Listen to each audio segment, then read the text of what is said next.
Good morning, good afternoon, or good evening. It's great to be here, Pablo. It's actually been about 40 years, and I'm not sure I can tell you about experience. I hope I can tell you about judgment, and I'm not sure you'd say there was much wisdom in this, however. What I have learned, I would say, I'll start with a bit of a summary. Generally, developmental dysplasia as opposed to congenital is a correct term. Hip screening programs are highly beneficial, and ultrasound has contributed tremendously to our knowledge. The Pavlik harness isn't perfect, but bracing is highly effective in the management of DDH. Surgical management these days is much less frequent with better screening, and it should be concentrated in very experienced hands because there are much fewer cases. Follow-up is critical and at times humbling. And Ponseti was right about extended acetabular remodeling. The fetal hip development, I think, is important to understand. Lee and Jarvis in 1992 published on this, as did Strayer in 72.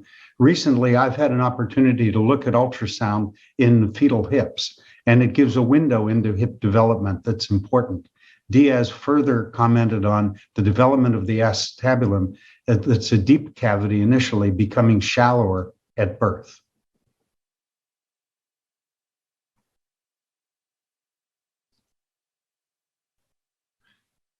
The femur and the acetabulum form from the same mesenchyme. There is a mass of tissue then in which at 7 to 8 weeks a cleft develops. This leads to a deep cavity within the cleft, and the hip joint forms by 11 weeks.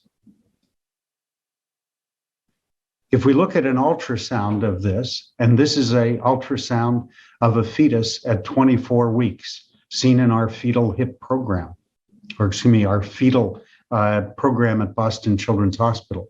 I have an opportunity to diagnose almost all club feet and almost all limb deficiencies by ultrasound. It gives us an opportunity in many fetuses to look at hip development. These images have an almost normal appearing hip at 24 weeks. If we look broadly at over 500 hips, fetal hips that we observed, ranging in fetal age from about 17 weeks through 40 weeks, we see a consistently normal alpha angle and very well-developed hip.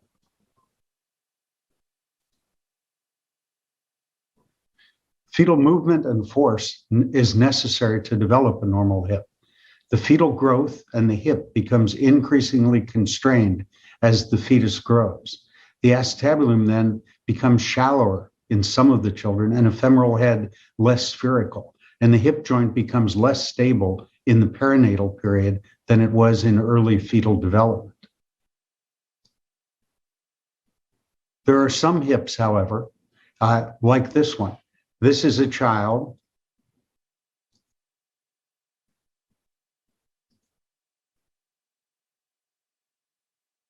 as seen here with a dislocated knee. We know that there's an incidence of dislocated hip associated with dislocated knee. We see on the opposite side from the dislocated knee, a normal hip development, and this is at 22 weeks. And we see a fixed dislocated hip on the ipsilateral side. This can be confirmed on MRI. This would, I think, be what has been called traditionally a teratologic hip. When this child was born, they have a fixed high dislocation, irreducible, and very limited motion. There is a subset of dislocated hips then that are this early fetal dislocation with very different development. Be aware of this. Does late dislocation exist? Ilfeld and Weston many years ago suggested that it did. They did this based on X-ray follow-up. This particular infant or child at 2.5 years of age was seen with this dislocation. The older sibling had a dislocated hip. They lived in the Middle East. Imaging was done at the time of birth. This child presented with a limp with full abduction and this hip at age 2.5, despite early screening. Ultrasound has been used to identify early hip dislocation. High-risk infants, breech infants are screened in many countries, universal screening in some. This was a case that was given to me by Charlie Johnson. Ultrasound screening done showed these images at 1 month of age. Dynamic examination was done and was reported as normal. At 1 year of age, this child presented with a tight adductor, dislocated hip, as can be seen in the x-rays, and a diagnosis of DDH. At University of California at San Diego, where Salil is, late dysplasia was reported after normal ultrasound in breech babies. So late dislocation does exist. Instability does exist. There are factors that may lead to postnatal dysplasia. These include swaddling, maternal relaxant, position or positioning, and late intrauterine contractures. Also genetics that may lead to instability and dysplasia. Another thing that I learned was the use of the abduction brace in Pavlik failures. We don't have to necessarily move to a cast or cast immobilization. I'm looking forward to hearing from Salil on this, or from Woody on this subject. In the cases where we were successful with an alternative to a Pavlik bracing, they had inferior instability, all were breech, and hyperflexion was not a key to reduction. At times, DDH is unpredictable. In this baby treated with a Pavlik harness at 7 months of age, one can see a hip that is subluxing. At 9 months, it is still widened. The family said they had to return home to the Middle East and they would come back for follow-up later. At age 4, a perfectly normal hip, which I would think would be unlikely in the absence of treatment, given the findings at 9 months of age. Another case demonstrating the mystery and need for follow-up. Rather mild subluxation of a hip, rather normal ultrasound at 4 months of age. 2 months later, an x-ray shows subluxation. At 9 months, we thought we had won. Further follow-up leads to further instability, subluxation, and surgical treatment. So follow-up is always required. And when you expect a successful outcome, sometimes you're surprised by failure. And other times you're given the gift of an outstanding result. It's humbling. Is AVN a problem? Yes. It's variable in closed reduction series. It was 20% at our institution, and most of these were type 1 in closed reduction.